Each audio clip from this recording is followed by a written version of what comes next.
Ultimately একটা মানুষের লাইফকে বাঁচানোর মতো বড় ম্যাথমেটিক্স পৃথিবীর কোথাও নেই। এই হিউম্যান বডির যা অ্যানাটমি ফিজিওলজি যতটুকু আমরা জেনেছি, তার বাইরে যে কি বিশাল একটা অজানা সমুদ্র রয়েছে, এইটা বুঝতেই 20 বছর সময় লাগে।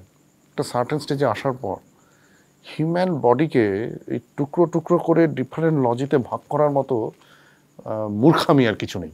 Nephrocare is a holistic care institute specially focused on kidney. Don't think that we treat only the kidney. We treat the human being as a whole. মানে পৃথিবীর সবচেয়ে বেশি সংখ্যক ডায়াবেটিক ভারতবর্ষে হতে যাচ্ছে by 2025। Kidney disease asymptomatic disease in the initially, মানে 70 to 80% kidney function খারাপ না হলে তার কোনো সিমটম দেখা দেয় না। প্রত্যেকটা বাচ্চাকে এটাই শেখাই যে তুমি তোমার বাড়ি থেকে বাবাকে জিজ্ঞেস করছো, বাবা জিএফআর টেস্ট করেছো, কিডনি ঠিক আছে কিনা।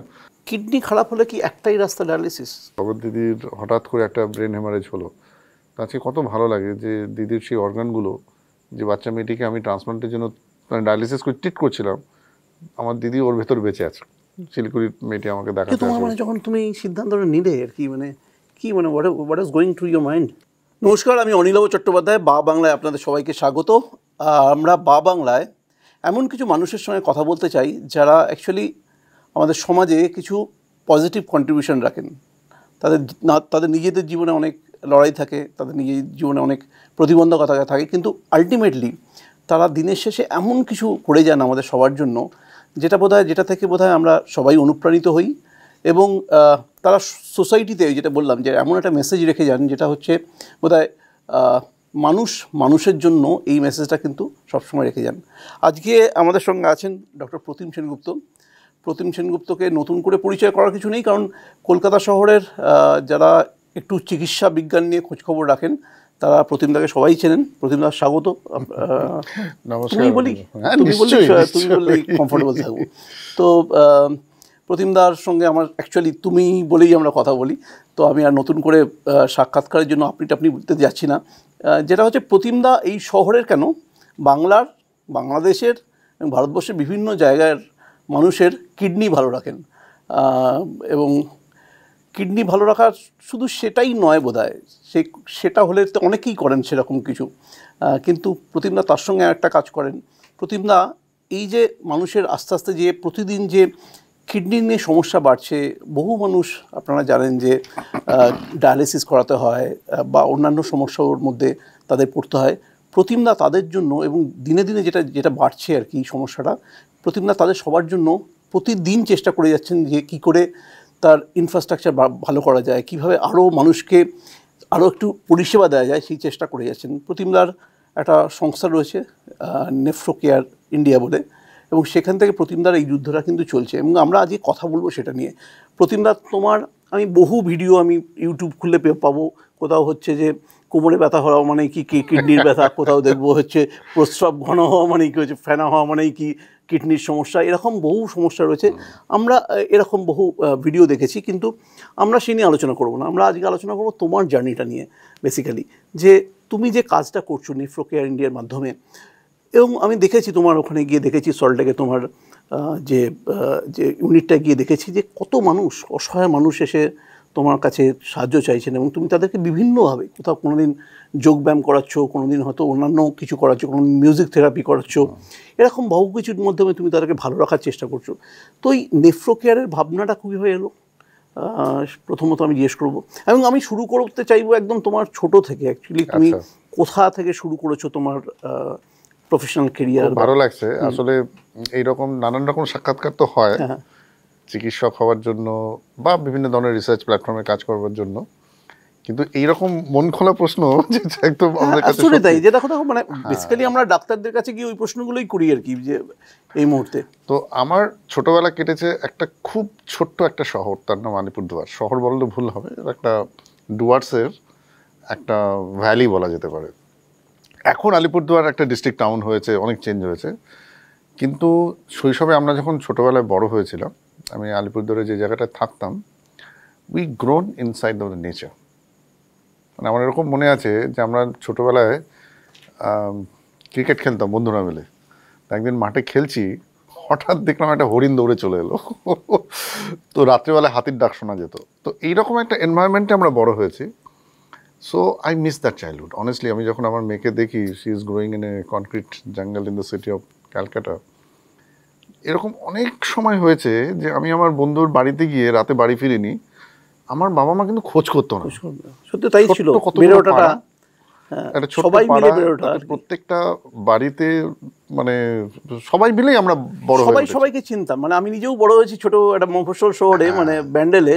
আমরা বোধহয় গোটা ব্যান্ডেলের লোক, শুধুমাত্র ওই রেল কোয়ার্টার ওইটুকু নয়, প্রত্যেকটা রেল কোয়ার্টার সবাই সবাইকে চিনতো। এটা হচ্ছে সবচেয়ে Exactly. ব্যাপার। তো এইরকম একটা এনভায়রনমেন্টে থেকে আমাদের বড় হওয়া।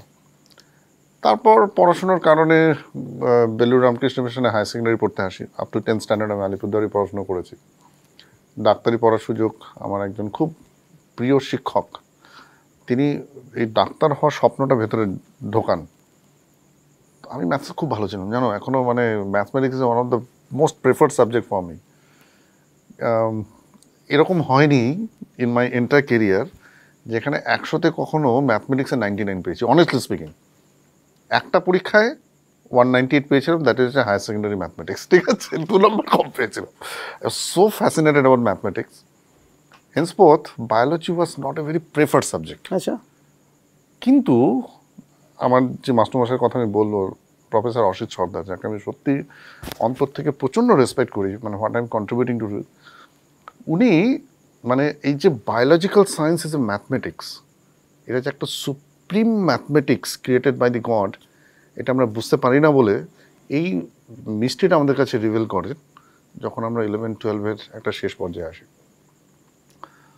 তো he was a man who drew interest in the science of medicine, in the science of biology, in the science of living science. তারপরে আমার মানে কি বলবো, ইঞ্জিনিয়ারিংয়েও খুব ভালো র্যাঙ্ক ছিল, আইআইটিতে র্যাঙ্ক ছিল, জয়েন্টে র্যাঙ্ক ছিল, মানে একটা দ্বিধায় পড়ে গেলাম কোথায় যাবো সব থেকে। কিন্তু স্যারের কথা রেখে আমি ডাক্তারি পড়তে ঢুকি। আচ্ছা, তো এটা হচ্ছে ডাক্তারি পড়ার শুরু। আজকে যখন আমি লুক ব্যাক করি 1994 যখন আমি আরজি করে প্রথম ভর্তি হয়েছিলাম, তো অ্যাট দ্যাট টাইম ইনিশিয়াল ফেজটাতে একটু বোরিং লাগতো, অনেস্টলি স্পিকিং, এখন বলতে দ্বিধা নেই, তখন খুব বোরিং লাগতো। But better interest in medicine grew when I crossed my third professional MBBS. তার আগে কিন্তু হয়নি। তার আগে আমার এখনও মনে আছে, আমি যখন ফার্স্ট প্রফেশনাল এমবিবিএস পড়ছি, সেকেন্ড এমবিবিএস পড়ছি, তখন কিছু পকেট মানির জন্য টিউশন করতাম। আমি ফিজিক্স পড়াতাম, কেমিস্ট্রি পড়াতাম, কোনোদিন বায়োলজি পড়াইনি কাউ। আচ্ছা, মানে অনেস্টলি স্পিকিং হায়ার সেকেন্ডারির জয়েন্ট এন্ট্রেন্সের ফিজিক্স কোচিং করাতাম, ম্যাথমেটিক্স কোচিং করাতাম, বায়োলজি করাতাম না। Even I am studying medicine. আমার খুব ফ্যাসিনেশন ছিল কম্পিউটার সায়েন্সে, খুব ফ্যাসিনেশন ছিল কোডিং, সেটা আমার অন্যরকমভাবে কাজে লেগেছে। বাট ওই বলে না বিধাতার লিখন থাকে, মানে মানে what you want, what is your destiny, এই দুটো হয়তো সবসময় আমরা বুঝতে পারি না আমাদের সূক্ষ্ম বুদ্ধিতে। এখন মনে হয় লুক ব্যাক করলে আলটিমেটলি একটা মানুষের লাইফকে বাঁচানোর মতো বড় ম্যাথমেটিক্স পৃথিবীর কোথাও নেই। তো ডাক্তারি পড়তে পড়তে যখন আমার মানে এমবিবিএস, তো আমরা এখন বলি মা বাবার বেকার সন্তান, প্র্যাকটিক্যালি এমবিবিএস এ ফুল ফর্ম, মানে এমবিবিএস এর যখন আমরা প্রথম এমবিবিএস পাস করেছিলাম তখন মনে হতো যে প্রচুর কিছু জেনে গেছি, ডাক্তার হয়ে গেছি। কিন্তু আসলে in a this vast universe, যেখানে the most complex instrument in this universe is the human body, এই হিউম্যান বডির যা অ্যানাটমি, ফিজিওলজি যতটুকু আমরা জেনেছি, তার বাইরে যে কি বিশাল একটা অজানা সমুদ্র রয়েছে, এইটা বুঝতেই 20 বছর সময় লাগে। আনফর্চুনেটলি মেডিকেল কারিকুলাম বা এডুকেশনে যে জিনিসটা শেখানো হয়, তাতে it could be 0.001% of the mystery of the human physiology. তো এইটা ইন্টারেস্টটা গ্রো করে যখন আরেকটু পড়াশুনো করে আরেকটু ডেপথে যাওয়া যায়। সেই সুযোগ হয়তো সবাই পায় না। তো আমাদের যখন আমরা এমডি মেডিসিন করলাম, মানে এমবিবিএস এর পর পোস্ট গ্রাজুয়েট এন্ট্রান্স হচ্ছে one of the toughest examination consider করা হতো অ্যাট দ্যাট টাইম। এখন তো অনেক সিট বেড়েছে, ব্যাপারটা অন্যরকম ডাইলুট হয়েছে। তো সেই সময় মানে I got a very fantastic rank, state এন্ট্রান্সে 7th, অল ইন্ডিয়া এন্ট্রান্সে 103, এরকম লাইক। সো ন্যাচারালি আমার কাছে সব অপশন খোলা। আমাদের সময় ফ্যাসিনেশন ছিল in my peers to choose a subject যেটাতে কম কাজ করতে হয়, অনেক বেশি ওয়ার্ক লাইফ ব্যালেন্স থাকে, লাইক রেডিওলজি। কিন্তু আমার একদম ইচ্ছে করতো না, কারণ রেডিওলজিতে আমি ভাবতাম যে okay, apparently it seems very gloomy, খুব সংখ্যায় কম, বেশি কাজ করতে হয় না, রুগীদের সঙ্গে ডিরেক্ট রাসেল নেই। কিন্তু I choose medicine. Medicine is the one of the most difficult discipline of the medical curriculum, আর এটাতে একটা সার্বিক স্বাস্থ্য সম্পর্কে জানবার সুযোগ আছে। তো মেডিসিনে তো এমডি হলো, তারপর আমার মনে আছে যে আমরা যখন এমডি কমপ্লিট হলো, আমরা একটা মেডিকেল কলেজে অ্যাসিস্ট্যান্ট প্রফেসরের জন্য জয়েন করে গিয়ে আমি বুঝতে পারলাম যে এমডি মেডিসিনে আমরা অনেক কিছু শিখেছি কিন্তু বহু কিছু জানি না, আরও গভীরে জানার একটা ইচ্ছে হলো। সো তখন একটা পোস্ট ডক্টরাল এন্ট্রান্স হতো, সেটা তো আমার স্টেট র্যাঙ্ক ফার্স্ট হলো। আমি বুঝতে পারিনি যে কী নেব, সবাই কার্ডিওলজিতে ছুটছে। কার্ডিওলজি কিছুদিন রোটেশন করে আমার মনে হলো যে বস এই ডিসিপ্লিনটায় মানে ঠিক কলের পাইপের মতো, খালি একটা নল নালচা পরিষ্কার করা ছাড়া আর কিছু নেই। Nephrology was evolving at that time because kidney is such a complex organ, এর ফাংশনালিটি অনেক কিছু জানা নেই। So I got fascinated for that. নেফ্রোলজিতে ঢোকার পর যখন আমি বুঝতে পারলাম যে আলাদা করে লজি বলে কিছু হয় না,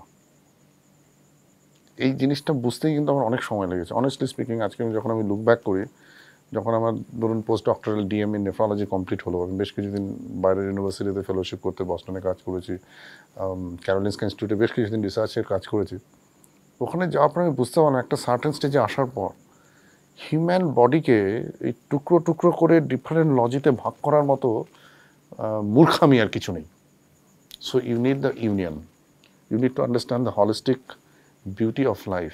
এইটা বোঝার জন্য যে ডেপথ অফ আন্ডারস্ট্যান্ডিং, যে ডেপথ অফ নলেজ দরকার, সেইটাকে কী করে day to day life in মেডিসিনে ইমপ্লিমেন্ট করবো, সেই জায়গা থেকে কিন্তু নেফ্রোকেয়ারের উৎপত্তি। তোমরা যদি আজকে নেফ্রোকেয়ারে আসো তাহলে দেখতে পাবে নেফ্রোকেয়ারে আমরা শুধু কিডনির চিকিৎসা করি না। Yes, people know I am a nephrologist, সেই জন্য একটা মানুষ হয়তো আমার কাছে আসে যে নেফ্রোলজির একটা সাপোর্টের জন্য। কিন্তু একটা জিনিস বলো তো, একটা মানুষ যখন একটা ডাক্তারের কাছে যায়, সে কি তার অর্গানটাকে খুলে নিয়ে যায়? হি গোজ অ্যাজ এ হিউম্যান বিং। আর একটি কোষ থেকে যে এমব্রায়ো, একটা স্পার্ম অ্যান্ড ওয়ার্ম অরিজিনেট করে যে এমব্রায়ো তৈরি হয়, সেটাই প্রলিফারেট করে যখন আস্তে আস্তে একটা বিশাল হিউম্যান বডিতে তৈরি হয়, এর ব্যাপ্তি এতটা বড়, প্রত্যেকটি অর্গান তার সঙ্গে interconnected. It is our intellectual failure, we cannot মানে accept or we cannot perceive the wholeness of the human being. যে কোনো একটা ডিজিজ, তার এক্সিস্টেন্স শুধু একটা অর্গানে থাকে না। এইটাকে বোঝবার জন্য যে ভাস্ট ওয়াইড আর একটা মানে কি বলবো, মানে যে ডেপথ অফ আন্ডারস্ট্যান্ডিং দরকার, সেটার জন্য একটা টিম দরকার। সেটার জন্য সেই জিনিসটাকে কীরকম সিস্টেম্যাটিক ওয়েতে করা হবে সেটা দরকার। সেই জায়গা থেকে কিন্তু নেফ্রোকেয়ারের উৎপত্তি। Nephrocare is a holistic care institute specially focused on kidney. Don't think that we treat only the kidney, we treat the human being as a whole. সেজন্যই আমাদের ওখানে যোগা আছে, সেজন্যই আমাদের ওখানে এত হোলসাম নিউট্রিশন নিয়ে কথা বলা হয়, সেজন্যই we do the prevention of the diabetes, prevention of obesity programme. এর সঙ্গে কী সম্পর্ক আছে ডাইরেক্টলি?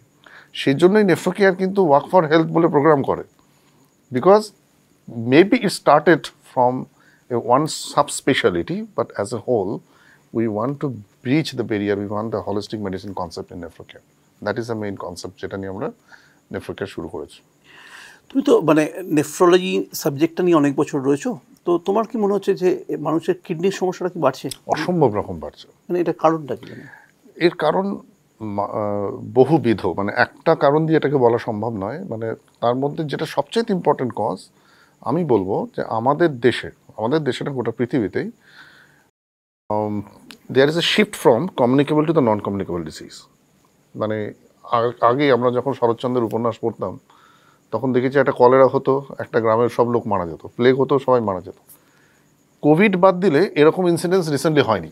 তো মহামারী তো মানে দুটো সেঞ্চুরিতে একবার দুবার হয়, এটা আমরা জানি, কিন্তু it was not a regular phenomena. এখন মানুষ মারা যায় diabetes, hypertension, non communicable disease, depression, early aging, এই সমস্ত সমস্যাগুলো। তো এইগুলোর মানে আমাদের জীবনযাত্রা যেভাবে চেঞ্জ হচ্ছে, কি বলবো, advancement of technology, advancement of lifestyle, and আমাদের যে চাহিদাগুলো এত দ্রুত বাড়ছে, আর যেটা চাইছি যেটা পাচ্ছি না, তার থেকে যে একটা সাইকোলজিক্যাল স্ট্রেস, তার ইমপ্লিকেশন আমাদের নন কমিউনিকেবল ডিজিজগুলোর মধ্যে দিয়ে রিফ্লেক্টেড হচ্ছে, be it hypertension, be it diabetes. And obviously আমি দেখতে পাচ্ছি এখানে একটা হ্যাংলার প্রোগ্রাম হচ্ছে, আমাদের তো একটা খুব সুন্দর প্রোগ্রাম রয়েছে। তো এখানে কি হয় জানো তো, আমাদের ফুড অ্যান্ড ইটিং হ্যাবিটস, তার যে আন্ডারস্ট্যান্ডিং অ্যান্ড উইজডম, এটা টোটালি চেঞ্জ হয়ে গেছে। So food has become fantasy for human being right now. It is not necessarily the essential মানে কি বলবো livestock or essential ingredients for our living. এই যে চেঞ্জগুলো যদি আমরা লাইফস্টাইলের কথা ভাবি, সাইকোলজিক্যাল হেলথের কথা ভাবি, নিউট্রিশন ফুডের কথা ভাবি, এগুলো এমনভাবে খুব র্যাপিড চেঞ্জ হয়েছে which has led a huge incidence of non-communicable disease. And তার একটা মারাত্মক ইম্প্যাক্ট হচ্ছে kidney.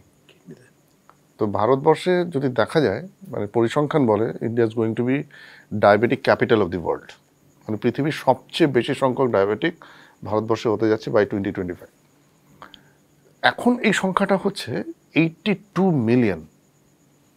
Now by default 30 to 40% of the diabetic will develop kidney disease.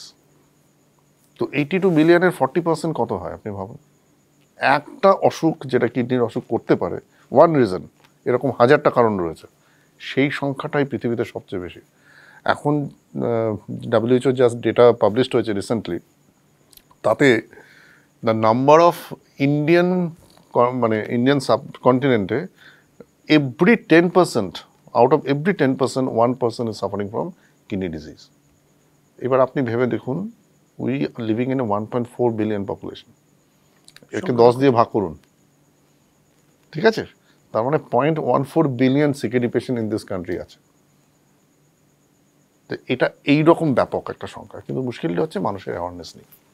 তো সেই কারণেই কিডনি কেয়ার, নেফ্রো কেয়ার, আমাদের দুটো প্যারালাল উইং আছে। কিডনি কেয়ারটা হচ্ছে একটা এনজিও, কিডনি কেয়ার সোসাইটি, যেটা থেকে আমরা প্রচুর পরিমাণে মানে মাস এডুকেশন, স্কুল এডুকেশন, এই সমস্তগুলো করি। প্লাস অলসো যারা খুব আন্ডার প্রিভিলেজ পিপুল, তাদেরকে সাপোর্ট করার জন্য আমাদের বেশ কিছু রেনাল কেয়ার ইনস্টিটিউট রয়েছে কিডনি কেয়ার সোসাইটির আন্ডারে। আর nephro care is obviously the advance treatment delivery model, যেখানে খুব হাই এন্ড ট্রিটমেন্টগুলো আমরা সব করি, অ্যাডভান্স জিনিসগুলো করি। এই দুটোরই একটা প্রচণ্ড ইম্পর্টেন্ট উইং হচ্ছে to spread awareness regarding kidney disease, যাতে মানুষ সময়ে সচেতন হয়। কেন? তার কারণটা হচ্ছে kidney disease asymptomatic disease in the initially, মানে 70 to 80% কিডনি ফাংশন খারাপ না হলে তার কোনো সিমটম দেখা দেয় না। আর যখন সিমটম লোকেরা ডিটেক্ট করে যে আমার কিডনির প্রবলেমের জন্য যে সিমটমগুলো আমরা জানি, সেটা যখন সবাই বুঝতে পারে, তখন ইটস বিকাম ইরিপারেবল লস। আমাদের সেটাকে রিভার্ট করা খুব ডিফিকাল্ট হয়ে যায়। তো হেন্সফোর্থ মানে কিডনি ডিজিজ প্রিভেনশনের সবচাইতে ইম্পর্টেন্ট থিং হচ্ছে মাস অ্যাওয়ারনেস বাড়ানো, যে এটা অ্যাসিমটোম্যাটিক একটা ডিজিজ, কোনো সিমটম ছাড়াই অসুখটা হতে পারে। এই চেতনাটা স্কুল থেকে একটা বাচ্চার মাথায় ঢোকানো উচিত, এবং বাচ্চাকে দিয়ে তার পেরেন্টকে হিট করা উচিত। আমরা যেমন প্রত্যেকটা স্কুলে যখন করি, সেখানে প্রত্যেকটা বাচ্চাকে এটাই শেখাই যে তুমি তোমার বাড়ি থেকে বাবাকে জিজ্ঞেস করছো, বাবা জিএফআর টেস্ট করেছো, কিডনি ঠিক আছে কিনা, বিকজ ইট বিকামস অ্যাসিমটোম্যাটিক। তো এই অ্যাওয়ারনেসটা যত আমাদের বাড়বে, তত আর্লি আমরা ডিটেক্ট করতে পারবো, তত আর্লি অসুখটাকে আমরা প্রিভেন্ট করতে পারবো। অনেস্টলি স্পিকিং, মানে আমি ধরুন প্রায় এই টেস্টটা কি বললে, জিএফআর টেস্ট? জিএফআর মানে গ্লোমেরুলার ফিল্ট্রেশন রেট বলে একটা খুব সিম্পল টেস্ট, মানে একটা ইউরিয়া, একটা ব্লাডের একটা ক্রিয়াটিনিন টেস্ট করতে হয়, সেখান থেকে একটা ফর্মুলা দিয়ে জিএফআরকে বার করা যায়। আচ্ছা। তো একটা ক্রিয়াটিন টেস্ট করতে হার্ডলি 100 থেকে 150 টাকা খরচ, দ্যাটস ইট। এইবার আমাদের এই মানে সিকেডি এপিআই ফর্মুলা বলে একটা স্পেশাল ফর্মুলা রয়েছে, তাতে একজন রুগীর বয়স, তার এথনিসিটি, তার এজ আর ক্রিয়াটিন ইনপুট করলে আমরা জিএফআরটা বুঝতে পারি। নর্মাল জিএফআর একজনের হচ্ছে 90-এর ওপরে থাকে, সেটা যখনই কমে আসে তখনই বোঝা যায় যে কিডনির তার প্রবলেম হচ্ছে, কিন্তু এটা কোনো সিমটম থাকে না। তো হেন্সফোর্থ এই জিএফআর টেস্টিং, এই ব্যাপারটার অ্যাওয়ারনেস যদি জনমানুষের মধ্যে যত ঢোকানো যায়, তত আমার ধারণা মানুষ আর্লি এটার উপরে করবেন। যেমন আমাদের একটা ইউটিউব চ্যানেল আছে, যেখানে আমরা প্রচুর পরিমাণে মানুষকে এই জিনিসটা এডুকেট করি যে কিডনি ডিজিজ কী করে আর্লি ডিটেক্ট করা যায়, কী করলে একটা মানুষ বুঝতে পারবে যে তার কিডনি সুস্থ আছে না নেই। কারণ প্রথম দিকে তো কোনো সিমটম থাকে না, আর যখন খুব অ্যাডভান্স হয়ে যায় তখন তার ট্রিটমেন্ট থাকে না, it become very costly. Henceforth, it is the most important part যে we must spread awareness of the kidney disease, and we must awareness how to detect it early. We must spread awareness যে what are the lifestyle tips যেটা করলে একটা কিডনির অসুখ একটা মানুষ prevent করতে পারে। একটা জিনিস হচ্ছে যে ডায়াবেটিক যে ব্যাপারটা, ডায়াবেটিসের যে সিমটমসগুলো বা ডায়াবেটিকে যারা ভোগেন আর কি, তারা তো অনেকটা সময় এটা জেনেটিক্যাল, মানে জেনেটিক্স দ্বারাও ইয়ে হয়, মানে নট নেসেসারিলি, মানে জেনেটিক ডায়াবেটিস থেকে নন জেনেটিক ডায়াবেটিসের প্রিডমিনেন্স আমাদের দেশে বেশি। আচ্ছা। মানে এরকম নয় যে প্রত্যেক ফ্যামিলিতেই ডায়াবেটিস রোল করছে। You will find lot of family যেখানে ফার্স্ট এই জেনারেশন ডায়াবেটিস বাবা মার নেই, ঠিক আছে, মানে এটা প্রায়শই, বরং এই যেটা আমি বললাম যে বাবা মা সুস্থ, ছেলেদের ডায়াবেটিস এটাই বেশি। কারণ বাবা মা যারা এখন 60-70, তারা কিন্তু তাদের ইয়াং বয়সে প্রচুর পরিশ্রম করেছে, তাদের গাড়ি ছিল না, সাইকেল চালিয়ে অফিসে যেতেন, হেঁটে গিয়ে ট্রেন ধরতেন, বুঝতে পারছেন, হ্যাঁ ঠিক। তাদের কল পাম্প করে জল বার করতে আমাদের হতো। অ্যাকচুয়ালি সেই এটাই নেই। So day to day lifestyle lifestyle was involve with some activity. আজকের জেনারেশনে সেটা নেই। আজকের জেনারেশনে আমরা তো রিমোটে সব কিছু করি, খাবার সুইচটাও নেই না, সুইচ ডাউন করি না। আজকাল তো আবার দেখুন ফোন থেকে, হয়ে বাইরে যাচ্ছে থেকে, ফোনটা। ফোন থেকে ঘরের লাইট ফ্যান বন্ধ AC করে সব লক চলছে। সব চালানো যাচ্ছে, গাড়ির দরজায় গাড়ি, অফিসে পৌঁছে অফিসে কাজ হচ্ছে। কিছুটা সচেতনতা, হেলথ অ্যাওয়ারনেস আসেনি বলবো না, আজকাল জিম টিম হয়েছে, লোকে কিছুটা সময় এক্সারসাইজ করে, কিন্তু যেটা সবচেয়ে দরকার সেটা হচ্ছে your day to day activities must be fashion in such a way যাতে every moment is your exercise moment. এরকম হয় না যেন সকালে 8 ঘন্টা এক্সারসাইজ, তারপর 23.5 ঘন্টা আমি একদম সারাদিন সেডেন্টারি কাটাচ্ছি, আমি ভাবছি আমি খুব অ্যাক্টিভ। This is not. আপনি ভেবে দেখুন, গ্রামের দিকে একটা মানুষের লাইফস্টাইল, সে সকালে ঘুম থেকে ওঠার পর তাকে স্নান করতে পুকুরে যেতে হয়, স্নান করার সময় তাকে সাঁতার কাটতে হয়, কাপড় কাচতে পুকুরে যেতে হয়, জল আনতে যাদের কাছে ফ্রি ওয়াটার নেই তাদের হয়তো দূর থেকে টিউবওয়েলে করতে হচ্ছে, যারা চাষ কাজ করছে মাঠে গিয়ে তাদের কাজ করতে হচ্ছে, খিদে পাচ্ছে খাচ্ছে, ঘুমোচ্ছে। So every activities somehow is connected with some kind of physical activity. আর আপনি একটা শহরের কোনো একজন সিইও এক্সিকিউটিভের কথা ভাবুন, তার সব আছে, যেটা নেই সেটা হচ্ছে এমন একটা লাইফস্টাইল যাতে সে ছোটো ছোটো ছোটো ছোটো প্রত্যেকটা কাজে, আপনি শুনলে অবাক হয়ে যাবেন। রিসেন্টলি আমি মেও ক্লিনিকে গেছিলাম একটা প্রোগ্রামে, তো সেখানে একজন মানে লাইফস্টাইল এডুকেটর, হি ওয়াজ ট্রেনিং আমেরিকানস যে কী করে বাড়িতে কাজ করবেন। She was teaching double touch technique. মানে কি, যে আপনি কলে গেলেন বা আপনার ট্যাপে গিয়ে ব্রাশ করতে যাচ্ছেন, তুমি করে কথা বলছি আমরা। হ্যাঁ, মানে হি ওয়াজ টিচিং লাইক দিস, যে তুমি ধরো একটা ট্যাপে যাচ্ছ, ট্যাপে গিয়ে তুমি ব্রাশ করবে। সো ডাবল টাচ টেকনিক হচ্ছে যাবে চলে আসবে, আবার যাবে চলে আসবে, আবার যেতে দুবার করে গিয়ে কাজটা করো। সো দ্য পয়েন্ট ইজ যে ডেইলি অ্যাক্টিভিটিসে ইউ, এই যে আমি 2 স্টেপ হেঁটে বাথরুমে যাচ্ছি, you go open the door come back again go, এটা যে ডাবল টাচ টেকনিক। ইয়াং হলে ট্রিপল টাচ টেকনিক করতে বলছে, এবার 3 বার করো। মানে they are making everybody aware যে তোমার প্রত্যেকটি ডে টু ডে অ্যাক্টিভিটি যাতে তুমি নিজেকে অ্যাক্টিভ রাখতে পারো। So exercise hour is whenever you are awake, এরকমভাবে করা। এই পার্টটা মানে লাইফস্টাইল যদি আমরা ঠিক রাখতে পারি, তার পাশাপাশি food obviously is a very important aspect, এই যদি ঠিক করা যায় তাহলে we can win diabetes in a significant way. আর winning diabetes means you are winning not only kidney disease, you are winning from heart, neurological complication, vascular complication, multiple problems. তো আমার এখনও মনে হয় এই যে বড় বড় হাসপাতাল হচ্ছে, আমরা আমাদেরকে সবাই বড় ডাক্তার বলে, বড় ডাক্তার হচ্ছে, practically we are doing sick care, we are not doing health care. Health care মানে prevention of sickness. To do something, to educate something, to spend something on that so that the sickness does not happen. যদি কোনো একটা শহরে অনেকগুলো হাসপাতাল হয় আর আমরা যদি বলি হেলথ কেয়ার উন্নতি হচ্ছে, I see this is a serious failure of health. আমার একটা জিনিস বলো যে আমাদের ধরো তুমি বলছিলে যে মানে ফুড একটা ইম্পর্টেন্ট বিষয় আর কি। তো আমাদের স্পেশালি আমাদের বাঙালিদের যে ফুড হ্যাবিটটা, ধরো আমরা ভাত খেতে ভালোবাসি, যেটা মানে একটা কার্বোহাইড্রেট একটা বাড়িয়ে দেয় আর কি, মেন সোর্স হয়। তো এই জায়গাতে কিভাবে আমরা মানে এই ফুড হ্যাবিটের জায়গাটাকে আমরা কিভাবে ঠিক করতে পারি আর কি? দেখো মানে আমাকে যদি কালকে এসে কেউ বলে যে তুমি স্যালাড খাও, তো ন্যাচারালি আমার নাও ভালো লাগতে পারে, যে আমার ছোটোবেলা থেকে অভ্যাস হচ্ছে ভাত আর তরকারি খাও, খেয়ে ডাল খেয়ে পোস্ত খেয়ে বাড়ির থেকে বেরোনো। তো সেই জায়গাটা কিভাবে মানুষ, না দেখুন, মানে একটা জিনিস প্রথম বুঝতে হবে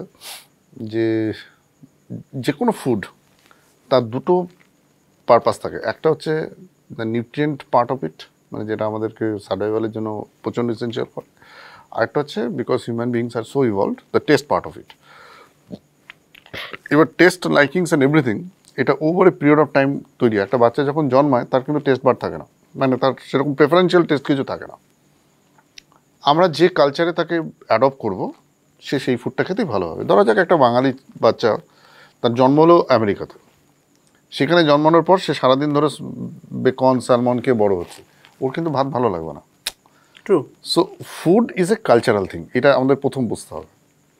তো তো আমাদের কালচারে এই যে ধরুন ভাত ডাল তরকারি এগুলোর কারণ ছিল দিস আর ইজিলি অ্যাভেলেবল, কারণ আমরা গ্যাঙ্গেস ভ্যালিতে থাকি, এখানে একটু চাল ছড়িয়ে দিলেই ধান ছড়িয়ে দিলেই সুন্দর ক্রপস হয়, মাছ ভর্তি চৌটির দিকে, সবজি টবজি এতটি ফসল, so naturally the availability and easily access is the main reason why over years আমাদের এই কালচারটা হয়েছে।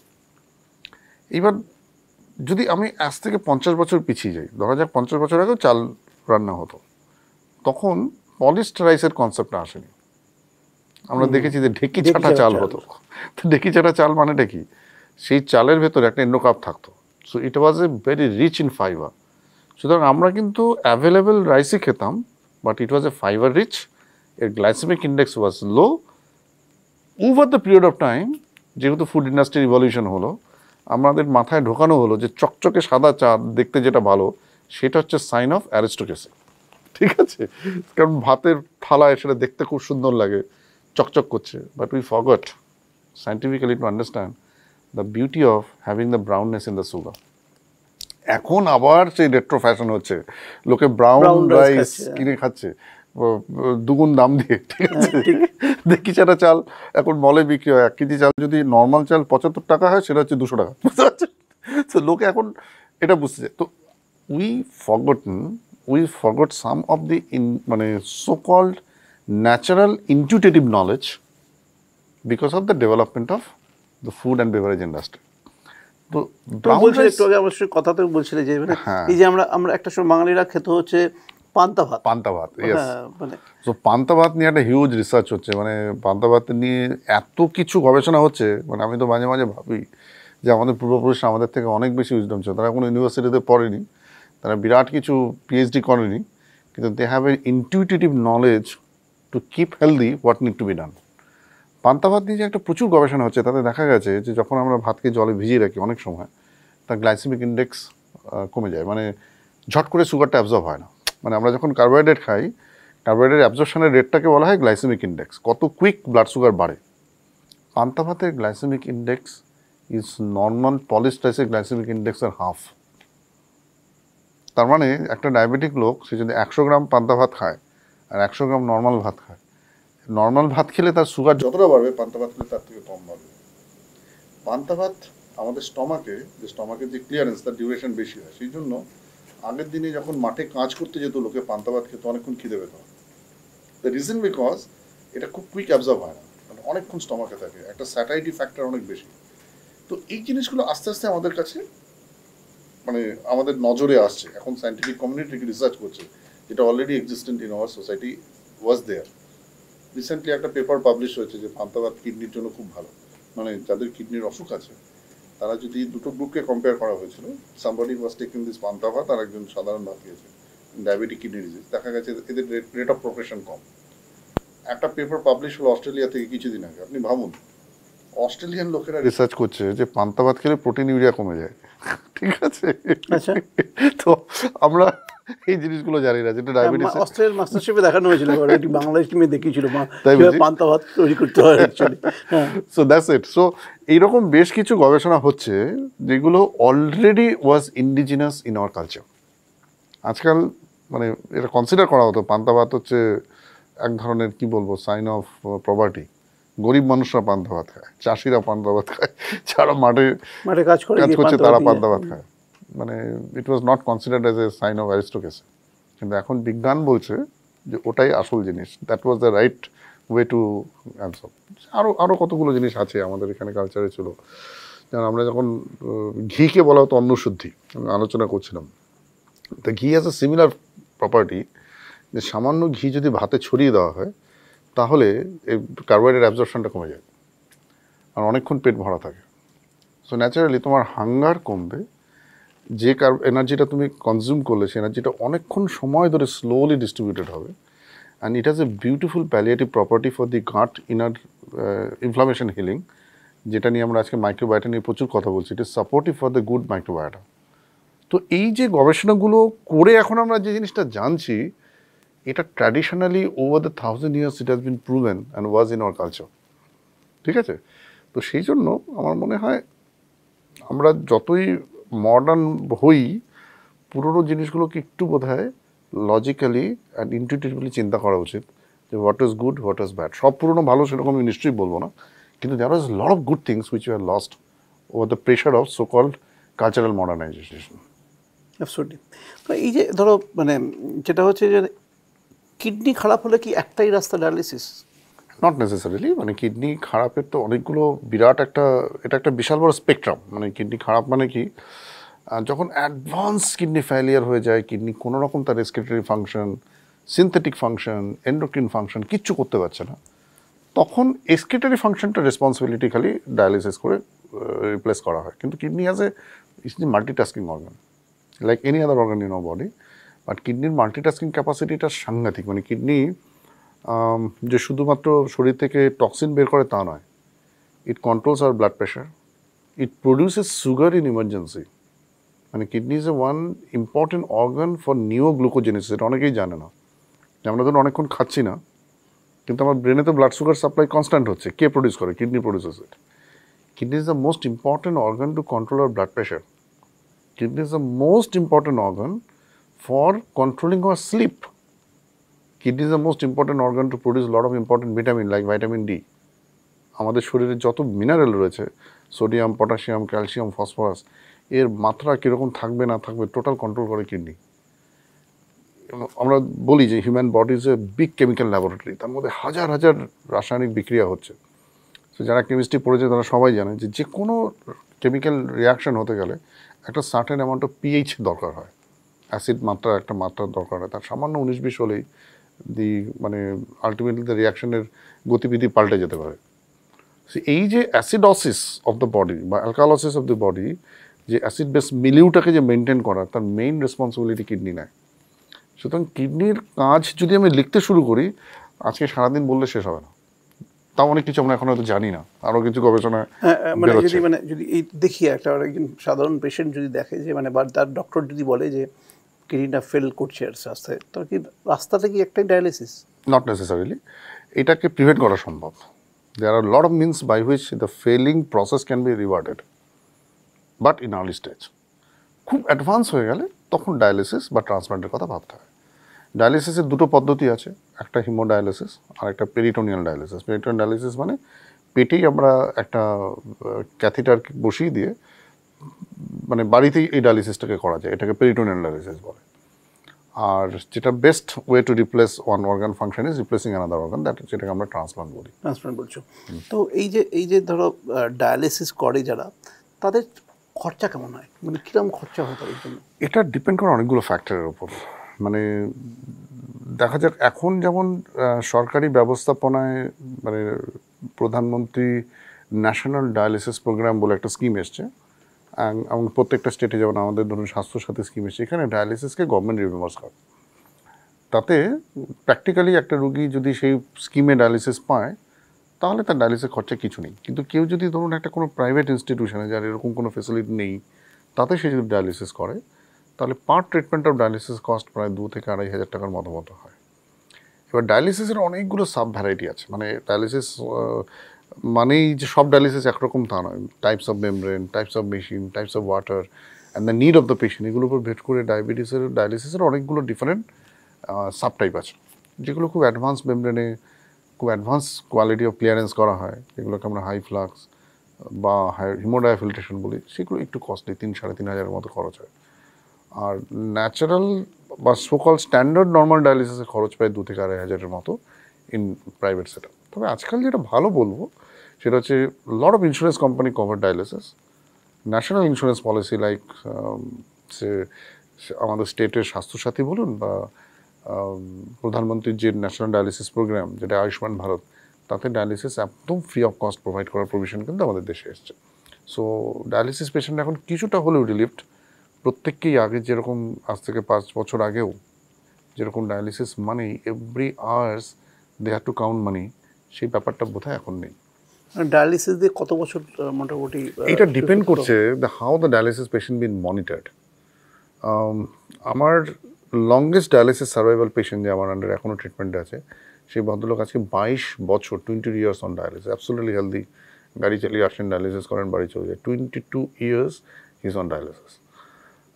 অবশ্যই 22 বছর আগে ডায়ালিসিস এত অ্যাডভান্স ছিল না, কিন্তু তা সত্ত্বেও লোকটা এখন আছে। তাহলে আজকের দিনে ডায়ালিসিস টেকনোলজি, মনিটরিং, সুপারভিশন এতটা অ্যাডভান্স হয়েছে, এখন ডায়ালিসিস করে 15-20 বছর সুস্থ থাকা কোনো ব্যাপারই নয়। বাকিটা যদি ঠিকঠাক রাখে, বাকি যদি সব ঠিক করে মেনটেন করা হয়। মেনটেন করা হয়। মুশকিলটা হচ্ছে এই ডায়ালিসিসগুলো খুব সুপারভাইজড হয় না, বিকজ অফ ভালো নেফ্রোলজিস্টের সংখ্যা কম, ভালো ডায়ালিসিস থেরাপিস্ট বা টেকনোলজিস্ট তাদের সংখ্যা কম। একটা ডায়ালিসিসের যে বেসিক স্ট্যান্ডার্ড মেনটেন করতে হয় in terms of water treatment, machines, monitoring, তার যে রেগুলার ইনভেস্টিগেশন যেগুলো করা, সেগুলো সব জায়গায় হয় না। এগুলো যদি ঠিক করে ইমপ্লিমেন্ট করা যায়, তাহলে ডায়ালিসিস করে 15-20 বছর আজকাল নটে। বাড়িতে ডায়ালিসিস করা যায়? অ্যাবসোলুটলি। আমাদের তো প্রায় কলকাতা শহরে প্রচুর রুগী আমাদের আছেন যারা বাড়িতে ডায়ালিসিস করে দিব্যি সুস্থ আছেন। অন দ্য কন্ট্রারি, আমি বলবো যে home dialysis is much better than the institutional dialysis. কেন কি, ওখানে ক্রস ইনফেকশনের চান্স কম, একদম পার্সোনালাইজ কেয়ার হয়, আর যার বাড়িতে ডায়ালিসিস হচ্ছে সেই মেশিনটি তার জন্য ডেডিকেটেড থাকে। মানে ধরুন 4-5 রকম একটা মেশিন তো বারবার ইউজ হয়, তো তার যে পিওরিটি, ক্লিননেস, এগুলোর মানে আশঙ্কা অনেক কম যদি সে একটা মেশিন একজনের জন্য ভর্তি হয়। সো ক্লিনলিনেস ডিস্টার্ব হওয়ার চান্স অনেক কম। তো এই পার্সপেক্টিভগুলো যখন কম্বাইন্ডলি কালেক্ট করা হয়, আমার এক্সপিরিয়েন্স, আমরা একটা রিসেন্টলি রিসার্চ পেপার পাবলিশ করছি, কারণ I have a largest number of home dialysis patient in this country. আমরা প্রায় 3500 home dialysis session vis a vis in centre dialysis সেশনকে কম্পেয়ার করে একটা পেপার পাবলিশ করছি। Amazing report. মানে যারা হোম ডায়ালিসিস করছে তাদের হাসপাতাল অ্যাডমিশন রেট কম, তাদের মানে সব ধরনের ডায়ালিসিসের যা যা সেফটি মনিটর, সেখান থেকে তারা ভালো আছেন। যে 5 বছরের ব্লকে দেখা যায় those are doing home dialysis, they are doing fantastic in comparison in centre dialysis. তো মানে আমাদের এখানে যত কিডনি পেশেন্ট রয়েছেন বা ডায়ালিসিস পেশেন্ট রয়েছেন, তাদের মানে সংখ্যাটা অনুযায়ী বা আমাদের এখানকার ওই যে supply and demand and supply যে অঙ্কটা, সেটা অনুযায়ী অ্যাডুকেট, একদম অ্যাডিকুয়েট নয়। এইবার এই বা ধরো একটু প্রান্তিক ফ্যামিলির কোনো মানে প্রান্তিক মানুষ যারা মানে একটু হয়তো একটু প্রভার্টি লাইনের নিচে আছেন, তাদের জন্য কি ব্যবস্থা রয়েছে আমাদের শহরে? এটা খুব চ্যালেঞ্জ। মানে আমাদের যেটা হচ্ছে, তাও গভর্নমেন্ট এখন অনেক চেষ্টা করছে ডিস্ট্রিক্ট হসপিটালগুলোতে, সাব ডিভিশন হসপিটালগুলোতে প্রাইভেট পাবলিক পার্টনারশিপে কিছু ডায়ালিসিস ইউনিট তৈরি করার, যাতে স্বাস্থ্যসাথী স্কিমে গরিব মানুষরা ওখানে গিয়ে ডায়ালিসিস করতে পারেন। তো এইটা করার পর একটু মানে আন্ডার প্রিভিলেজ পিপল যারা অনেকটা দূরে থাকে, যেখানে অ্যাক্সেস টু হেলথ নেই, তাদের কাছে একটা ডায়ালিসিসের এখন এই রিসেন্ট ট্রেন্ডটা 5-10 বছর হয়েছে। এটা আগে এতটা ভালো ছিল না। তো কারণ মানুষের অ্যাওয়ারনেসও বেড়েছে। আমরা যদি এখন দেখি যে প্রত্যেকটা ডিস্ট্রিক্ট একটা করে মেডিকেল কলেজের একটা ব্যাপার হয়েছে, ডিস্ট্রিক্ট হসপিটালগুলোকে মেডিকেল কলেজে আপগ্রেড করা হয়েছে। সো ন্যাচারালি যে কোনো স্বাস্থ্য পরিষেবা দিতে গেলে মোস্ট ইম্পর্টেন্ট থিং হচ্ছে ইনফ্রাস্ট্রাকচার। ইনফ্রাস্ট্রাকচারের সবচেয়ে ইম্পর্টেন্ট হেলথ কেয়ারে হচ্ছে হিউম্যান রিসোর্স। এখন হিউম্যান রিসোর্স তৈরি করতে গেলে we need good medical institute, যেখানে nephrologist, renal technologist, renal nurse এরা আরও বেশি সংখ্যায় তৈরি হবে। সেই দিকটাতে একটা যুগান্তকারী বিপ্লব হয়েছে। আমরা যখন ডক্টরেট অফ মেডিসিন করেছিলাম, তখন ডিএমসি ছিল গোটা ভারতবর্ষে 4টি, এখন সেটা প্রায় 250 থেকে 350। এই যে সংখ্যাটা বেড়েছে, ন্যাচারালি অ্যাভেলেবিলিটি অফ ডক্টর বেড়েছে, ফলে এই অ্যাডভান্স হেলথ কেয়ার গ্রামের দিকে টায়ার 2 টায়ার 3 সিটিতে পৌঁছে যাচ্ছে। সো মানুষের কাছে ডায়ালিসিস অ্যাক্সেস অনেকটা বেড়েছে। এটা প্রাইভেট অ্যান্ড গভর্নমেন্ট দুজনেরই হাতে হাত, মানে দুজনেরই একটা ইকুয়াল রেসপন্সিবিলিটি এখানে হয়েছে। সত্যি তো, আজ থেকে 10 বছর আগে ভাবাই যেত না যে কুচবিহার, আলিপুরদুয়ার এইসব জায়গায় প্রাইভেট কোনো হাসপাতালে বা সরকারি হাসপাতালে ডায়ালিসিস আছে। এখন তো সেটা অ্যাভেলেবেল। তো সেই কারণে অ্যাক্সেস টু ডায়ালিসিস অনেকটা বেড়েছে, কিন্তু পাশাপাশি অসুখটাও বেড়েছে। সো এই ডিমান্ড অ্যান্ড মিসম্যাচটা রয়েছে। কারণ আমরা যদি দেখি যে rate of growth of renal failure patients আর rate of growth of dialysis centre, তাহলে ফার্স্ট কাপটা অনেক বেশি স্টিফ। আজ থেকে 10 বছর আগে যত সংখ্যক কিডনি পেশেন্ট ছিল, এখন তার 10 গুণ কিডনি পেশেন্ট, কিন্তু 10 গুণ ডায়ালিসিস সেন্টার হয়তো বাড়েনি। সুতরাং এই মিসম্যাচটা আছে। সো ডায়ালিসিস সেন্টার যেমন বাড়াতে হবে, সেটা নিয়ে কোনো সন্দেহ নেই, কিন্তু বেশি এমফাসাইজ করা উচিত যাতে অসুখটা না হয়। তুমি বেশ কয়েকটা ডায়ালিসিস সেন্টার বোধহয় করেছো, যেটা একটা বোধহয় টুটু বসুর একটা কোনো বাড়িতে করেছো, হাওড়াতে বোধহয় মধ্যমগ্রামে একটা করেছো, আমি যতদূর শুনেছি আর কি। তো এই ব্যাপারগুলো একটু বলবে, মানে কি আমাদের এখানে দুটো ব্যাপারই আছে। মানে নেফ্রো কেয়ার ইন্ডিয়া লিমিটেড, যেটা একটা অবভিয়াসলি একটা পাবলিক লিমিটেড কোম্পানি, এখন is listed in the stock exchange. আমাদের যে ডায়ালিসিস ক্লিনিকগুলো রয়েছে সেই ডায়ালিসিস ক্লিনিকগুলো খুব অ্যাডভান্স। ন্যাচারালি যখনই একটা অ্যাডভান্স ডায়ালিসিস সেন্টার্স করা হয়, তার পরিচালনা, তার কোয়ালিটি সব কিছু মেনটেন করার জন্য যে খরচ, সেটা সবাই হয়তো পারে না। সেই জন্য কিডনি কেয়ার সোসাইটি থেকেও আমরা ইকুয়ালি কতগুলো সেম কোয়ালিটি চ্যারিটেবল ডায়ালিসিস ইউনিটে করেছি। হ্যাঁ, সেটাই আমি জিজ্ঞেস করতে তো চাইছিলাম। আমি খুব কৃতজ্ঞ মিস্টার বোসের কাছে। মিস্টার টুটু বোস, ওদের এন্টার ফ্যামিলি, আমাদের তাদের আমি ট্রিট করতাম। তো উনি ওনাদের পৈতৃক বাড়িটা আমাদের ফাউন্ডেশনে ডোনেট করেন। এরকম মহান মহান মানুষ দেখা যায় না। বিক্রি করে দিতে পারতেন, প্রমোটিং করে লক্ষ লক্ষ টাকা, কোটি কোটি টাকা আর্ন করতে পারতেন। কিন্তু উনি ওনার স্ত্রী অসুখে ভুগেছেন, ওনার বাড়িতে অনেক, উনি কাছ থেকে দেখেছেন অসুখটা কতটা ক্রিটিক্যাল হয়। উনি আমাকে চেনেন, আমরা কীরকমভাবে কাজ করি সেটা জানেন, কিডনি কেয়ার সোসাইটি সম্পর্কে উনি জানতেন। সেই জন্য উনি ওনাদের পৈতৃক বাড়িটা আমাদের ফাউন্ডেশনে ডোনেট করেন, এবং সেই বাড়িটাতে আমরা একটা চ্যারিটেবল সেন্টার, ডায়ালিসিস সেন্টার করেছি, যেটাতে হাওড়ার ওই প্রান্তিক অঞ্চলের প্রচুর মানুষ ওখানে খুব ন্যূনতম মূল্যে ডায়ালিসিস করার সুবিধা পাচ্ছেন। যাদের স্বাস্থ্যসাথী আছে তাদের ফ্রি পাচ্ছেন। এবং একটা জিনিস খুব ভালো, ওই বাড়িটাতে আমরা শুধু ডায়ালিসিস পরিষেবা দিচ্ছি না, আমরা ডায়ালিসিস টেকনিশিয়ান তৈরি করার জন্য বেশ কিছু ট্রেনিং কারিকুলাম, পাশাপাশি রেনাল নিউট্রিশনিস্ট তৈরি করার জন্য ডায়েট ট্রেনিং কারিকুলাম, এরকম টেক মাহিন্দ্রা বলে একটা অর্গানাইজেশন আছে যাদের একটা সিএসআর অ্যাক্টিভিটি চলে হিউম্যান রিসোর্স ডেভেলপমেন্টের জন্য, সেটাও আমরা করেছি। সায়েন্স সিটির কাছে একটা বিরাট বড় ওনাদের একটা বাড়ি ছিল, যেটা প্রতিদিন মিডিয়া ট্রাস্টের হাউস ছিল, সেই টোটাল বাড়িটাকে আমরা একটা চ্যারিটেবল রেনাল রিসার্চ ইউনিটে কনভার্ট করছি। সো এইগুলো হচ্ছে প্রান্তিক মানুষদের জন্য। আর নেফ্রোকেয়ার ইন্ডিয়ার বম্বে বিকেসিতে একটা সেন্টার হচ্ছে, দিল্লিতে হচ্ছে, কলকাতাতে তো আমাদের সল্টলেকে দুটো আছে, চন্দননগরে আছে, আলিপুরদুয়ারে আছে। সো নেফ্রোকেয়ার ইজ ডুইং, মানে এক্সপ্যান্ডিং ভেরি ফাস্ট। আমাদের এখন ভুবনেশ্বর, রাঁচি, এখানে অনেকগুলো সেন্টারের কথা হচ্ছে। মধ্যমগ্রামে ওই মানে 150 বেডের সুপার স্পেশালিটি হসপিটাল, সেই হাসপাতালের ডায়ালিসিস তো আছেই, সঙ্গে সমস্ত রকম ব্যবস্থা রয়েছে। সো মানে health as a health care provider, it cannot differentiate rich and poor. So you need both the vehicle in your hand. তো আমাদের যেরকম অ্যাডভান্স ডায়ালিসিস প্রভিশনের ফেসিলিটি নেফ্রোকেয়ারে আছে, যারা প্রান্তিক, যাদের সত্যি খুব অর্থনৈতিক সমস্যা রয়েছে, যারা সত্যি এই খরচটাও দিতে পারছেন না, তাদের জন্য আমাদেরই কিডনি কেয়ার সোসাইটি বলে একটা চ্যারিটেবল ফাউন্ডেশন আছে। এখানে প্রচুর মানুষ, মিস্টার বোসের মতো অনেক মানুষ ডোনেট করেন। যেমন কোল ইন্ডিয়া একটা মানে পাবলিক ইউনিট, একটা পিএসইউ, কোল ইন্ডিয়া আমাদেরকে 20খানা ডায়ালিসিস মেশিন ডোনেট করলেন এবছর। হিন্দুস্তান কপার লিমিটেড ওরা একটা আইসিইউ ডোনেট করেছেন। ইন্ডিয়ান অয়েল আমাদেরকে একটা ক্যাথল্যাব ডোনেট করছেন আমাদের এই চ্যারিটেবল ফাউন্ডেশনে। তো এই সিএসআর শুভবুদ্ধি মানুষ, প্রচুর অর্গানাইজেশনস, তারা চাইছে যে যারা আন্ডার প্রিভিলেজ তাদেরকে এই রেনাল কেয়ারটা সাপোর্ট করার জন্য, সেটা আমরা করি বাই কিডনি কেয়ার সোসাইটি। আর nephro care obviously it's a definitive একটা পাবলিক লিমিটেড কোম্পানি, সে তো তার মতো এগোচ্ছেই, দুটোই প্যারালালি কাজ করছে। পরের স্টেপটা ডেফিনেটলি ট্রান্সপ্ল্যান্ট, কিডনি ট্রান্সপ্ল্যান্টের ব্যাপারটা। তো যখন তুমি সিদ্ধান্ত নাও এই পেশেন্টটার ব্যাপারে, এটাই হচ্ছে রাস্তা, তো বা এরকম ফ্যামিলি তো রয়েছে যারা এই সমস্যাটার মুখোমুখি হয়, তো তারা কীভাবে মানে এটাকে ফেস করে, মানে ফেস করে ইন দ্য সেন্স কী সিস্টেম, মানে অ্যাকচুয়ালি এটার ব্যাপারে, এইগুলোর ব্যাপারে। মানে kidney transplant is the best treatment for the end stage renal failure. এটার কোনো সন্দেহ নেই যে একটা মানুষ যার রেনাল ফেলিয়ার হয়েছে, যাকে রেনাল ফাংশনটাকে রিপ্লেস করতে হচ্ছে ডায়ালিসিস বা করে, তার জন্য সম্পূর্ণ নর্মাল জীবন ছন্দে ফিরে আসার একমাত্র রাস্তা হচ্ছে ট্রান্সপ্লান্ট।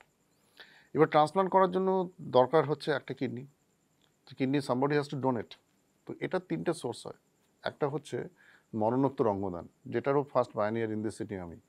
আমার মনে আছে 2016 সালে যখন শোভনা সরকার, তার যখন মৃত্যু হয়েছিল, শোভনা সরকারের মেয়ে ছেলে, উনি চাইছিলেন অর্গান ডোনেট করতে, কারণ চেন্নাইতে তাদেরই একজন রিলেটিভের লিভার ডোনেশন হয়েছিল। আমরা ফার্স্ট ক্যাডাভারিক ট্রান্সপ্লান্টার তাকে নিয়ে এসে বেলভিউতে করেছিলাম 2016 16ই জুন, এখন আমার মনে আছে। তো সেই থেকে হাত ধরে ধরে এই ক্যাডাভার অর্গান ডোনেশন, মরণোত্তর অঙ্গদান, এই ব্যাপারটা চালু হয়। এখন বলতে কত ভালো লাগে যে প্রত্যেক বছর আমাদের এই কলকাতা শহরেই প্রায় 20-30টার মতো অর্গান ডোনেশন হয়। 20-30টা মানে 40টা মানুষ ট্রান্সপ্লান্টের সুযোগ পায়। গণদর্পণের একটা বড় ভূমিকা, গণদর্পণের একটা বিশাল ভূমিকা রয়েছিল। তবে এখানে একটা জিনিস মনে রাখা দরকার, মানে ব্রজবাবুর সঙ্গে অনেকদিন কাজ করেছে, আজকে ব্রজবাবু বেঁচে নেই। গণদর্পণ এই মরণোত্তর দেহদান এই ব্যাপারটাকে পপুলারাইজ করেছিল, যেটা কাজে লাগতো হিউম্যান বডি ডিসেকশন, ডক্টরসদের ট্রেনিং তার জন্য। আর অর্গান ডোনেশনটা হচ্ছে ওয়ান স্টেপ অ্যাহেড, যেখানে মানে একটা মানুষের সম্পূর্ণ হৃদস্পন্দন বন্ধ হয়নি কিন্তু তার ব্রেন স্টেম ডেথ হয়েছে, বাড়ির লোক সেই সময় একটা বোল্ড ডিসিশন নিচ্ছেন two donate the organ so that he lives. কিছুদিন আগে যেমন লাস্ট ইয়ার আমার দিদির আমি সেই প্রসঙ্গে আসছিলাম আর কি, মৃত্যু actually। হলো, আমার দিদির হঠাৎ করে একটা ব্রেন হেমারেজ হলো। আজকে কত ভালো লাগে যে দিদির সেই অর্গানগুলো, যে বাচ্চা মেয়েটিকে আমি ট্রান্সপ্লান্টের জন্য মানে ডায়ালিসিস করে ট্রিট করছিলাম, আমার দিদি ওর ভেতর বেঁচে আছে। শিলিগুড়ির মেয়েটি আমাকে তো দেখাতে তোমার আসে। মানে যখন তুমি এই সিদ্ধান্তটা নিলে আর কি, মানে কি মানে what is going through your mind? Look, it's a very, এটা একটা কি বলবো, একটা খুব মানে একটা দোটানা, কিন্তু বিং কোথাও এ কোথাও হাত কাঁপছিল সেদিনকে? দেখো আমাদের না মানে একটা জিনিস বলতেই হয় যে আমরা উই হ্যাভ এ আলটিমেটলি নিজের দিদি ইয়েস, যখন নিজের দিদির শরীরের উপর she is on the death যখন বেড, সেখান থেকে তুমি কাঁচি চালাচ্ছ। সেটা তো একটা হয়, সেটা কিছুটা ইমোশন হয়, কিন্তু বিগার পার্সপেক্টিভে যখন আমাদেরকে সেটাকে ভাবতে সেই হয়, ইমোশনটাকে সেই কন্ট্রোল করার emotionটাকে রাস্তাটা কি? এইটা আমাদেরকে শিখতে হয় ডাক্তারদের। না হলে একজন চিকিৎসক তো তার ফ্যামিলির কাউকে ট্রিটই করতে পারবে না। ধরা যাক আমার মিসেস আমার শালির অপারেশন সিজারিয়ান সেকশন নিজে করেছে, ঠিক আছে, ও গাইনোকোলজিস্ট। তো যদি নিজের বোনকে অপারেট করছেন যখন, ও যদি সেই ইমোশনটা থেকে বেরোতে না পারে তাহলে অপারেশনটাই করতে পারে না, অথচ she is the best to do the surgery. তো সিমিলারলি আমাদের ডক্টরদের একটা বোধহয় এই মানসিক দৃঢ়তাটা মেডিকেল ট্রেনিংয়ের সময় তৈরি হয়, যাতে কিনা ওয়েন উই ট্রিট সামবডি আমাদের ইমোশনটাকে we can keep aside, focusing on the need of the patient, সেটা আমাদের করতে হয়। এটা ঠিক যে মরণোত্তর অঙ্গদানের সিদ্ধান্ত জামাইবাবুকে বোঝানো, আমার ভাগ্নেকে বোঝানো, এটা খুব কঠিন কাজ ছিল, কিন্তু দে নিউ অ্যাবাউট মি বিকজ এর আগে অনেকগুলো ফ্যামিলিকে আমরা এভাবে কাউন্সেল করে, তো এই আমার মনে হয় ব্যাপারটা আমার ওই ঘটনাটা এক দুদিনের মধ্যে তোমার সঙ্গে আমার দেখা হয়েছিল। ইউর মানে মানে ওই সময়টা খুব ডিপ্রেস ছিল তুমি বোধহয় আমার। সেটা স্বাভাবিক। দেখো মানে যে দিদির সঙ্গে একসাথে বড় হয়েছি, and she was my musical mentor, আমার গান বাজনার সমস্ত কিছু চর্চা, আমার মেয়ে আমার দিদির কাছেই গান শিখতো, সব কিছু আমার একটা অদ্ভুত বন্ডিং ছিল। পুরো ভাইফোঁটা আমি ভাবতে পারিনি যে দিদি ফোঁটা দেবে না। তো আর একমাত্র দিদি। আমার এই দিদির ভাইফোঁটার ছবিটা যখন আমার ওই পেশেন্টে আমাকে গিফট করলো, মানে I was crying on it, other end I was happy যে she is alive in this patient, মানে one of the best gift in my life. ও একটা ছবি নিয়ে এসেছিল, ফেসবুক থেকে ডাউনলোড করেছে যে দিদি আমাকে ভাইফোঁটা দিচ্ছে, সেই ছবিটাকে ফ্রেম করে in is anniversary of transplant আমাকে গিফট করেছিল, সে পেশেন্টই, মানে যাকে আমি ট্রান্সপ্লান্ট করেছিলাম। ওকে দেখলে সেটাই তোমার মনে পড়ে যে মানে দিদি কোথাও একটা বেঁচে আছে। মানে she is alive, otherwise she could have been. পৃথিবী থেকে তো সবাইকে যেতে হবে, এটা তো একদম অমুক সত্য, কিন্তু she is alive after her death in 8 lives, এটাই আমার কাছে বড় পাওনা। এটা আমি ডাক্তার না হলে হয়তো এত বললি করতে পারতাম না। এটা আমার খুব ভালো লাগছে যে পেশেন্টের হার্ট ট্রান্সপ্লান্ট হয়েছে, সেও আমার সাথে যোগাযোগ আছে, মাঝে মাঝে এসে দেখা করেছে। তো ওর, আমার দিদির হার্ট ওর শরীর, ওর হৃদস্পন্দন চালাচ্ছে, ভাবতে কিরম লাগে তাই না? কিডনি তো আমারই পেশেন্ট থাকে, আমি দেখছি। মানে কিন্তু মানে না, এটা এই সিদ্ধান্তটা একরকম মানে একটা নিজে ক্রস সেকশন করা, মানে সেটা দেখুন মানে একটা জিনিস বলে যে আমি আজকে ক্যাডাভার অর্গান ডোনেশন নিয়ে বহুদিন থেকে আমি কাজ করছি, বেঙ্গল অর্গান ডোনেশন সোসাইটির একদম ফাউন্ডার মেম্বার্স আমি। এইবার একটা জিনিস আমি বিশ্বাস করি, আপনি আচরি ধর্ম। আমি একজনকে বলছি, কাউন্সেল করছি, না নিয়ার অ্যান্ড ডিয়ারের ডেথ হলে অর্গান ডোনেট করো, why not this should happen to my family? This was the question which was haunting. Is a goosebump for me, মানে আমার এখনো বোধহয় গায়ে কাঁটা দিচ্ছে অ্যাকচুয়ালি। মানে আমি বিশ্বাস করি এটা রক্তে মানে মজ্জায়, যে সত্যি তো আমরা কি করবো, একটা ডেথের পর যদি দিদির মৃত্যুটা তো বাঁচাতে পারবো না। দিদির যখন ব্রেন হ্যামারেজ হলো, তাকে বাঁচানোর সব চেষ্টা আমি করেছি। when I failed, then what to do next? পুড়িয়ে দেবো শরীরটা, তারপর দুদিন পর ভুলে যাবো?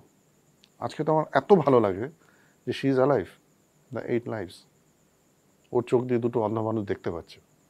That gentleman who has no hope for life, মানে মাই দিদিস heart is beating in his heart. এই দুটো বাচ্চা মেয়ে যারা ডায়ালিসিসে হতাশার মধ্যে একটা ভেবে যাচ্ছিল, ক্লাস 11-এ পড়ে একটা মেয়ে, সে আজকে আমার দিদির কিডনি নিয়ে back to his hard life, স্কুলে যাচ্ছে, সব কিছু পড়াশুনো করছে, লিভার যাকে দেওয়া হয়েছে সে সম্পূর্ণ সুস্থ।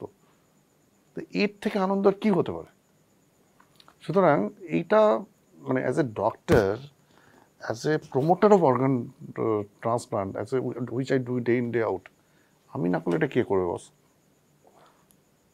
কত কিডনি ট্রান্সপ্লান্ট এখন অব্দি তুমি করা হয়েছে? আমার সব মিলিয়ে প্রায় 1000-2000 তো হবেই। আয়ের দিয়ে করেছো। তো প্রত্যেকবার যখন ওটিতে ঢোকো তখন কিরকম কি এখন জিনিসটা mindset এতটা থাকে? ইজি হয়ে গেছে আমাদের কাছে, and only thing is I am the only nephrology যে অপারেশনটাও করে। নেফ্রোলজিস্টটা মানে কিডনি ট্রান্সপ্লান্ট সার্জারির দুটো অ্যাসপেক্ট আছে, একটা মেডিকেল পার্ট, একটা সার্জিক্যাল পার্ট। ফর্চুনেটলি মানে আমার এত প্যাশন ছিল জিনিসটা শেখার, মানে আমি নিজের সার্জারিও শিখেছি, অপারেশনটা আমি করি। সো মেডিকেল সার্জিক্যাল দুটো অ্যাসপেক্ট দেখি। এখন এতগুলো সার্জারি করবার পর it has become very easy for us. মানে এখন বাট তোমরা বোধহয় সবাই মিলে প্রে করো। Yes, এটা this is A protocol, because organ transplant এমন একটা, অর্গান ট্রান্সপ্লান্ট না, যে কোনো সার্জিক্যাল এন্ডিভার, যে কোনো operative procedure, even the medical intervention also, তাতে we always want almighty to be with us. সেই জন্য মানে this is a culture in my institutes, before every surgery we together pray for the wellness of both the patient and the donor, and also each and every person involved, তারা সবাই যাতে সুস্থ থাকে। That's the prayer we do. একটা তুমি যেটা বললে organ transfer, এছাড়া ধরো যে আরও যে প্রসেসগুলো রয়েছে তার মধ্যে একটা আমরা জানি যে ফ্যামিলির কাউকে দিতে হয় বোধহয়, যদি ট্রান্সপ্লান্ট করতে তার সে রাজি থাকে যে কিডনি ডোনেট করতে। কিন্তু তার বাইরেও যারা ধরো করে, অনেক সময় হয় কি যে মানে অনেক সময় শোনা যায় যে প্রচুর অনেক অনেক অনেক এই টাউট ঘুরে বেড়ায়, এই সমস্ত একটা একটা নেক্সাস থাকে, একটা এটা কিছু মানে একটা খুব সাংঘাতিক একটা সেখান সামাজিক থেকে কি সমস্যা। মানুষ কিভাবে বাঁচবে এটা নিয়ে আমার যেটা মনে হয়, দেখুন ইরান একটা কান্ট্রি, তারা একটা অর্গান ট্রান্সপ্লান্ট একটা অদ্ভুত মডেল তৈরি করেছে, এটা হলো ইরানিয়ান মডেল। এই মডেলটা আমার মনে হয় প্রত্যেকটা দেশে ফলো করা উচিত, না হলে এই ওয়েটিং লিস্ট বাড়তে থাকে, দীর্ঘদিন মানুষ ওয়েট করে, রাইট ডোনার পায় না, যখন মানুষের দেওয়ালে পিঠ থেকে যায় তখন সে চেষ্টা করে কোনো রকমভাবে একটা অর্গান কেউ যদি ডোনেট করে। ইরানের যে মডেলটা আছে সেটা হচ্ছে state text the responsibility of somebody who is willing to donate. ধরা যাক একটা মা তার সন্তানকে তার একটা অর্গান ডোনেট করলো, মাও সুস্থ থাকে, যিনি কিডনি অসুখে ভুগছেন যে ছেলেটি, সেও সুস্থ থাকে। So A healthy person can donate A kidney without harming his own health, without harming his own career. এটা মেডিকেলি প্রমাণিত সত্য, সেই জন্য এত লিভিং ডোনার ট্রান্সপ্লান্ট হয়। তাহলে আমরা ডোনেট করতে মানুষ কেন ভয় পায়, কেন লোকে এগিয়ে আসে না? এর পেছনে সবচেয়ে বড় কারণটা হচ্ছে এই মিথ যে অর্গান ডোনেট করলে আমার কিডনি খারাপ হয়ে যাবে, আমার কিছু প্রবলেম হয়ে যাবে। এই যে মিথটা, এই মিথটা নিয়ে আমরা খুব বেশি আলোচনা করি না। ধরুন ব্লাড ডোনেশন তো আজকাল একটা রেগুলার ফেনোমেনন। আজকে যদি আমার নিকটতম কেউ অসুস্থ হয়, যেহেতু ব্লাড বডিতে তৈরি হয়, আমরা ডোনেট করতেই পারি। ব্লাড ডোনেশন নিয়ে কি আমাদের খুব হেজিটেশন আছে? নেই। আজ থেকে 10 বছর আগে ব্যাপারটা কেমন ছিল? 10 বছর আগে ছিল। তখন ব্লাড ডোনার খোঁজার জন্য লোককে দৌড়ে দৌড়ে বাড়িতে নেমন্তন্ন করে মিষ্টি খাইয়ে অনেক কিছু করে করা হতো। আমার মনে হয় এই অ্যাওয়ারনেসটা যত বাড়বে, যত মানুষের মধ্যে অ্যাওয়ারনেসটা বাড়বে, তত স্পন্টেনিয়াস ডোনেশনের ব্যাপারটা আসবে।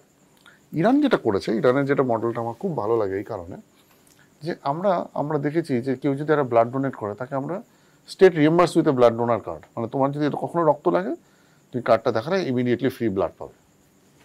তো ব্লাড তো শরীরে তৈরি হয়, তার জন্য কিন্তু একটা রিএম্বার্সমেন্ট পলিসি আছে। কিডনির মতো একটা সলিড অর্গান যদি কেউ একটা নোবেল অ্যাক্ট করে, state takes responsibility in the Iran for free health of the donor, for free education of their children, for health insurance of their family, to কি বলবো, মানে to promote some kind of, মানে state is taking responsibility for this noble act by giving some benefits. আমাদের ধরুন যারা আর্মিতে কাজ করেন, they are protecting their nation at the risk of their life, anytime any war can happen. আমরা আর্মির প্রত্যেকটা জওয়ানকে কিভাবে প্রোটেক্ট করি? As a state we give them ration, we give them life long pension, we bear their survival cost, তাই তো আমরা করি তো। তাহলে একজন ডোনার, সে যদি স্পন্টেনিয়াসলি একটা মানুষের লাইফ বাঁচানোর জন্য এগিয়ে আসে, is there any policy? Answer is no. আমার মনে হয় এটা নিয়ে ডিবেট করা উচিত, এটা নিয়ে আমাদের সত্যি নাগরিক সমাজের ভাবা উচিত। একজন মানুষ যার অর্গান ফেলিয়ার হয়েছে, তার বাঁচার একমাত্র হোপ হচ্ছে যদি তাকে কেউ ডোনেট করে। যদি তার ফ্যামিলিতে ডোনার থাকে, আমাদের এই অ্যাওয়ারনেসটা করা উচিত that people must spontaneously come forward for donation, which is safe, which does not cause any problem. That medical responsibility is ours. As a profession, we doctors certify somebody যে ডোনেশনের পর সে হেলদি থাকবে কি থাকবে না। যদি আনহেলদি থাকে, আমরা কখনোই তাকে অ্যাকসেপ্ট করবো না। ধরুন সে তার ফ্যামিলির নয়, সে এগিয়ে আসছে, he is serving or saving somebody's life, তাহলে স্টেটের কিন্তু একটা দায়িত্ব থাকে এই নোবেল অ্যাক্টটাকে রেকগনাইজ করার, what ever be the form. এইটা যদি ফর্ম করা যায়, যদি এই ইরানিয়ান মডেল যেটা ইরানে চলছে সেটা যদি আমাদের দেশে আমরা ইমপ্লিমেন্ট করতে পারি, আমার মনে হয় প্রচুর মানুষ তারা কিন্তু এগিয়ে আসবে। প্রতিটা একটা বিষয় হচ্ছে যে মাঝে মাঝেই নেট দুনিয়ায় পাওয়া যায় আর কি, যে একটা ইনফরমেশন যে আর্টিফিশিয়াল কিডনি নাকি খুব তাড়াতাড়ি চলে আসবে। এটা কি সত্যি?